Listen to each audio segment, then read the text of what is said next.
I'm George Curtis. Welcome to It's Your Environment. Suzette, I really wanted to go to church with you today. I know it's Palm Sunday. But you see, we're out at Dr. Quintin Metzig's farm just south of Zittau, and we got stuck.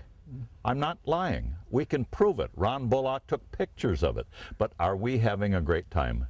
You know, Dr. Metzig is going to be 90 years old in about a week, and he's got more than 90 years of experience and memories of the wonderful out of doors. And what a treat it is to have him on the show. Welcome, Dr. Metzig. Thank you. Your family goes back quite a ways in this particular area. Tell us about it. My great-grandfather settled here in the 1850s. Three brothers came from Germany and settled in this area. And of course, then my father bought the farm back in about 1910, and I was born in 1917 here, and so it goes back there. It was a farm that was classified as a 100-year farm, but now it's been handed over to different people that bought it. Many people in the Oshkosh area will remember you as the renowned veterinarian. How many years did you practice veterinary? I was practiced 40 years. And you've been retired since when? 25. I've been retired basically since 1980. I don't think you've been retired.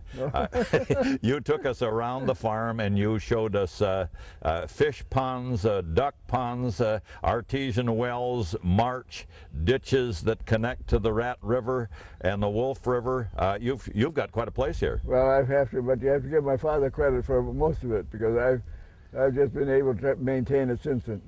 Well, there has been a lot of planning for the wildlife. What kinds of things have gone on here in terms of feeding and enticing the wildlife? Well, we've planted, had buckwheat, planted buckwheat and we planted, at one time I went to Eagle River and bought 2 bags of rice, wild rice, and planted that in the ditches. And I didn't know much about planting rice, but it's the best thing if it comes up wild. Well, one of the things that you told me about before we got unstuck, and I want to thank you for that, is that way back a long time ago, your father sold a good chunk of marsh to the state so it could be used for the propagation of wildlife. That's right. He sold 500 acres to the state in 1965. And how is that used now? It's basically just lays there, nothing. We got deer back in there and cattails growing. But it's open to the public to hunt. That's right. And nobody goes in there because it's too difficult to get in there. And what highways would people who wanted to look at it take in order to get to that particular area? Well, they actually have to go in from the Wolf River. That's the only way you can get into it, or else go in from Schmidt's Ditch, which is about a mile west of Zittau, and there's a ditch you can take a boat or walk in. All right. Now, we have the backdrop of interesting woods here. And tell us a little bit about how this woods came about as it is today, Quint. Well, this woods, a Rat River Gun Club bought this property back in 1925 from people that owned it before. They had a dairy farm here. And in 1933, they clear-cut this woods. And there was a lot of swamp oak in there that was anywhere of 24 to 30 inches on the stump. And they sold the lumber for boat keels to a Manitowoc boat company. And then it was clear cut, and then we bought the farm in 1935. But you can imagine what this woods looked like. It was just brush piles and just a bunch of scrub trees. And see it now, how beautiful it is. And I'm sure that there are deer in it year-round. That's right. They come in here from the marsh. They nest out there. They have a real kind, and they have their parties back in the woods here. Now, we noticed on our way down here, when I should have been paying attention to my driving, that you've planted a lot of other trees over the years. What are some of them, and what are their purposes? Basically, we planted a swamp oak and green ash and white spruce and white pine, and I also planted some red pine. And I saw some apple trees that you're trying to protect from the deer. That's right.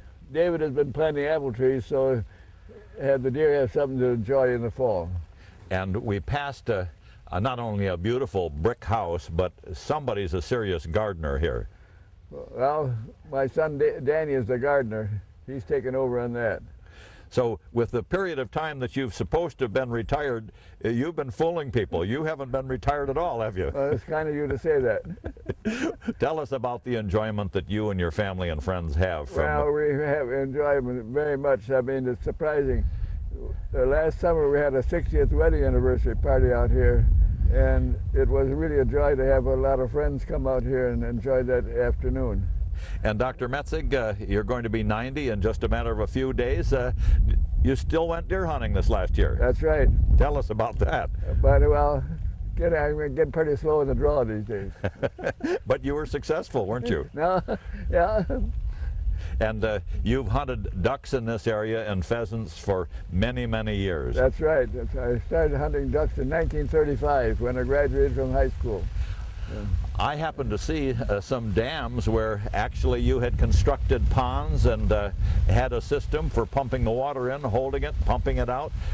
Explain how that worked. Well, we have a pond there. There's a 5 acres that is surrounded with a ditch, and there's a lift pump there that we can pump the water out in the spring, and that dries the land, and then we can plant buckwheat, and then in the fall then we flood it back in with the water by the pump, put it back up. Well, looking back on nearly 90 years, you've seen the kind of wildlife and the amount of wildlife change. Do we have more or fewer deer than we had 30, 40 years ago? We have more deer. We didn't have any deer in the early 40s. And what about the ducks and doves and the other kinds? Doves, we have a lot of mourning doves, but ducks, the population, well, it's very difficult to shoot a mallard here these days, in comparison to what it was years ago. Well, I saw pheasants when we were sneaking in here. They were sneaking out. That's right, but, well, we've had a game farm here since the last, well, for about 1960. And so, I mean, the pheasants are able to reproduce right here and keep the, as long as we don't have too many predators, they're all right. Well, let's take a break, Dr. Metzig. You've given us a nice course, and Ron Bullock has taken pictures of this beautiful place that you and your family have enjoyed for so many, many years, and we'll be right back. Welcome back to It's Your Environment. I'm George Curtis, and my guest today is Dr. Quintin Metzig, and we're having a great time. Of course, I'm being real good to Dr. Metzig, because if he doesn't pull me out where I'm stuck with my excursion in his Kubota tractor, we're going to be here till summer. But you're going to pull us out, aren't you? That's right. We'll get you out. When we were off camera, you were talking a little bit about the history of this farm, and people actually made a living dairy farming out here. That's correct. This area up there in the hill, or the knoll, is no hill. I mean, there was a dairy farm there. They had 2 barns and a house, and my father bought the farm in 1935. But before that, in 1922, this entire area was underwater except for 7 acres there in the hill, and the farmer took the milk to the mailbox with a boat. Now that farming is a little different than it is today. You've got that right. Now you cared for farmers for many, many years as a veterinarian, so you were in some of the most primitive barns and you were in some of the most modern ones. That's right, but actually, I mean, it was pretty primitive when I started practice. You know, penicillin just got in being a bottle of penicillin at 100,000 units, and of course now you got 3 million units per cubic millimeter. And you were out with your truck day and night trying to save calves, horses, any kind of an animal. And I remember bringing you Labrador dogs when I first came to this area. Well, good thing you had Labradors, because that was my pride and joy. Well, and mine too. They're good citizens. How many years have you had labs? That's in 1933. Actually, my father bought the first lab, and I went to Freebus Station to pick the dog up. I had a Model T truck, and it was $13 for a shipping crate, and the dog cost us $35. And in those days, that was money. That's right. How many labs have you had over the years? Well, I can't count. I mean, we had at least always 3 or 4 labs at a time, and Dad had a wonderful dog, a mink dog. It was surprising, a Flip, that he'd go out and trap or get the mink, know where the mink was down to the ground, and spot him, and Dad keep on digging, chopping a hole, and pretty soon that means they have the mink cornered. Well, this was really a trapping farm for many years, and most people today wouldn't understand what that meant.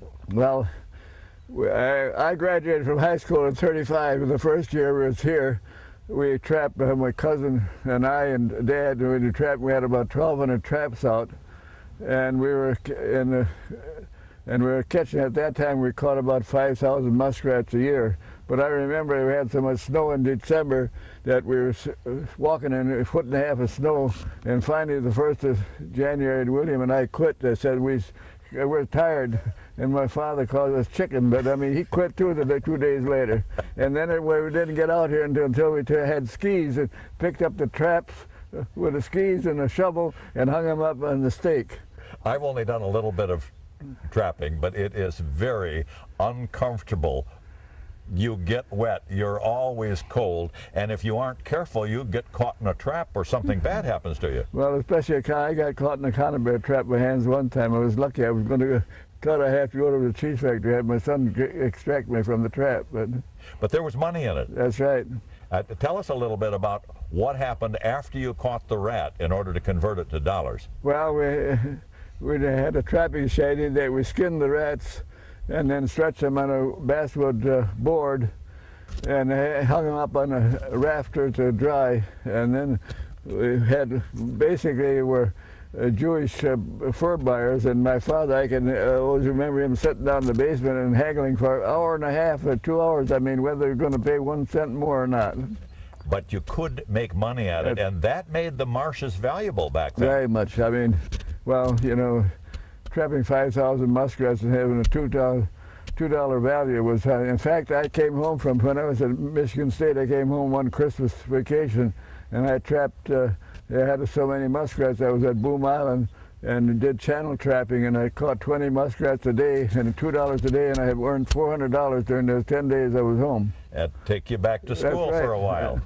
And you learn so much about the out of doors.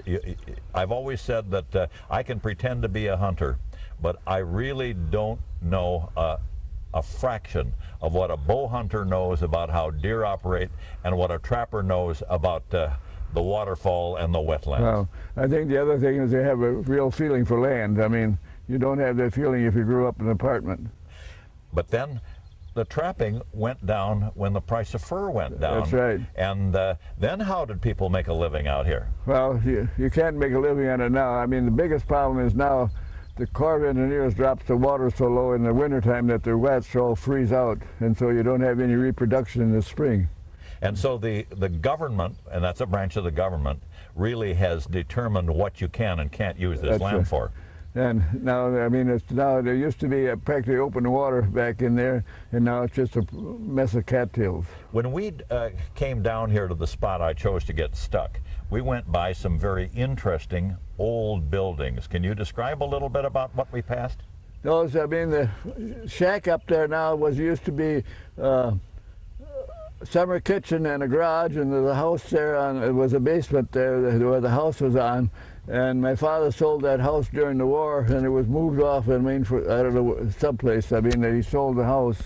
And the 2 barns, I mean, now are used for boat houses. I mean, they were used, and one is still in a ditch over there by where we live now. And that ditch contains fish because it hooks up to some other bodies of water. I mean, there's northern pike and black bass and bullheads.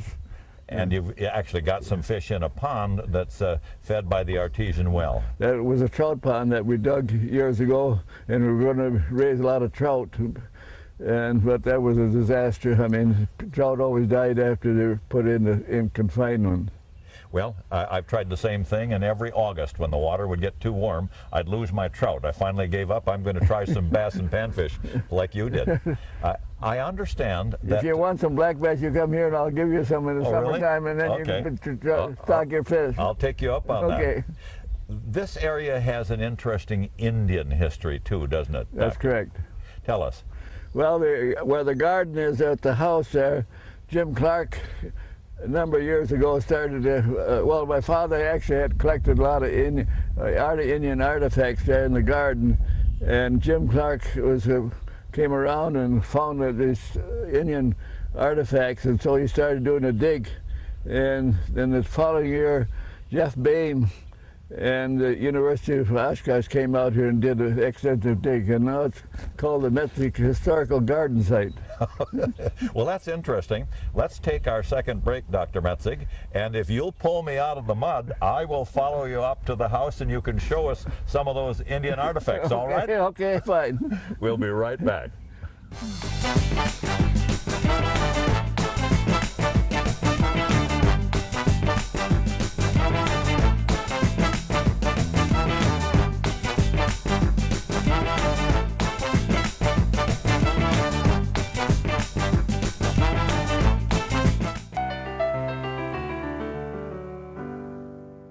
Welcome back to It's Your Environment. It has taken quite a while for us to get back here. It only took us a minute to get stuck and 2.5 hours to get unstuck with 2 cables, a half dozen chains, and some artful work on the tractor by Dr. Metzig. You can tell he's been on a tractor before. For a while he was stuck, but we're back in the comfort of his home, and that stuck part is something I can remember for all of my years on the farm, except I don't recall us getting stuck with horses. Dr. Metzig, do you get stuck with horses? No, I never did, but I got stuck with a runaway horses a couple of times. That's an experience you don't want to remember.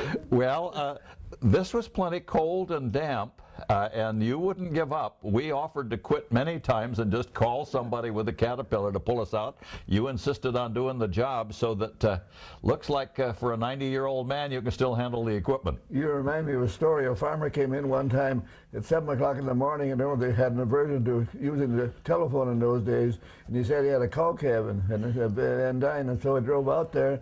And when I drove in the yard, he came running to me and said, "You might as well go home. You can't do anything anyway. I mean, I'll pay you for coming out." And I said, "No way, you're going to tell me I can't do anything."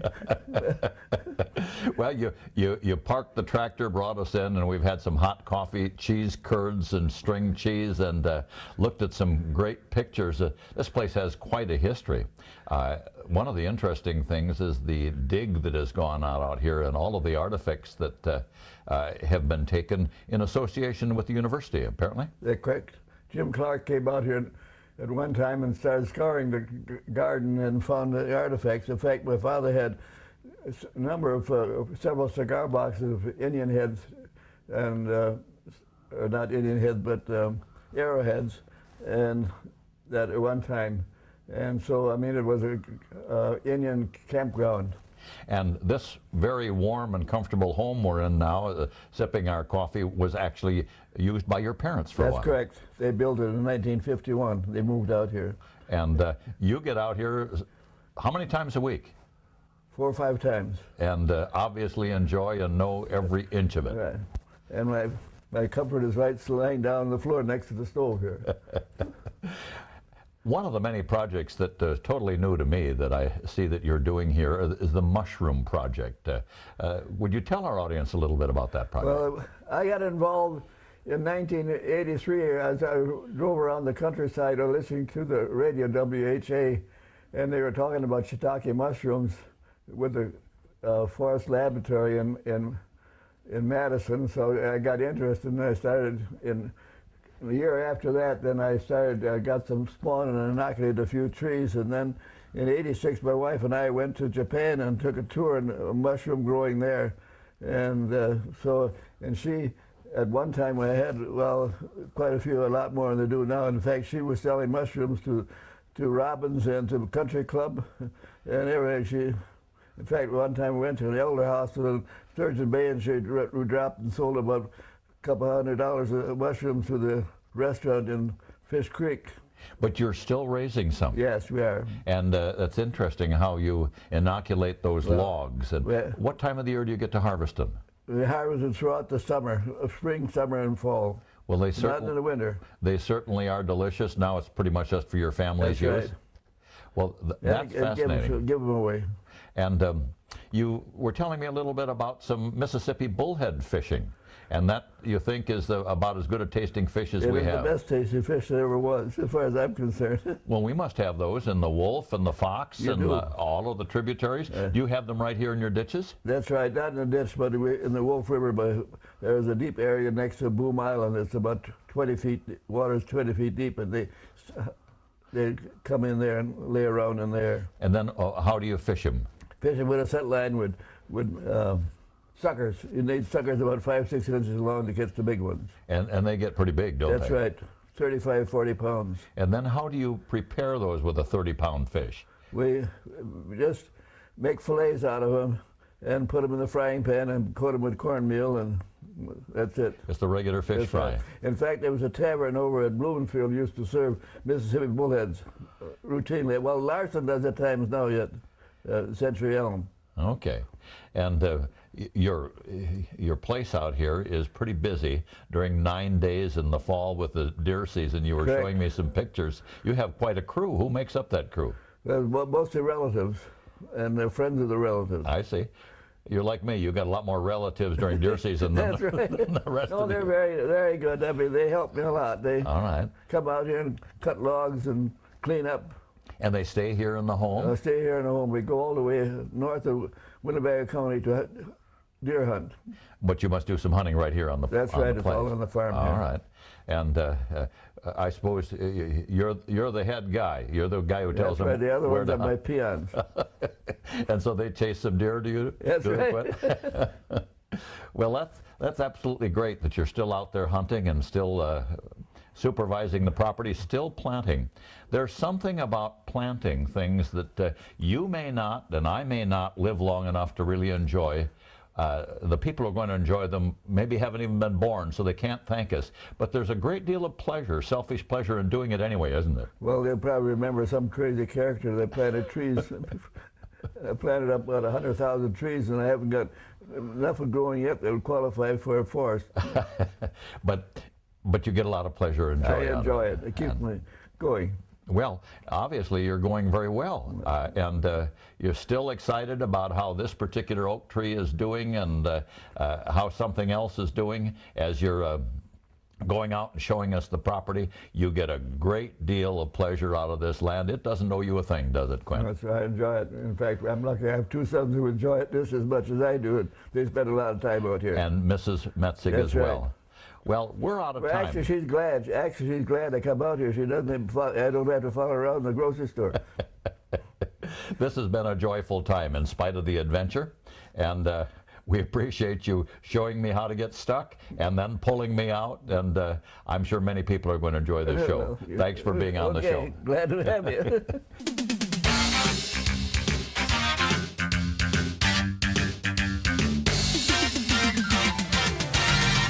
Whenever I talk to old-timers who take great pleasure in living things and planting things and planning things that people who are going to enjoy them will never have an opportunity to thank them for, you know, people like Dr. Metzig and Lorraine Spanbauer and Bob Kossel and many other people in this area, I'm so impressed and appreciative of people who are doing the right things for the right reasons, not for money, not for fame, but for the joy of living things, making our environment better, and knowing that future generations are going to have it even better than they did because of their sacrifice. You thank them when you see them. They deserve it. I'm George Curtis.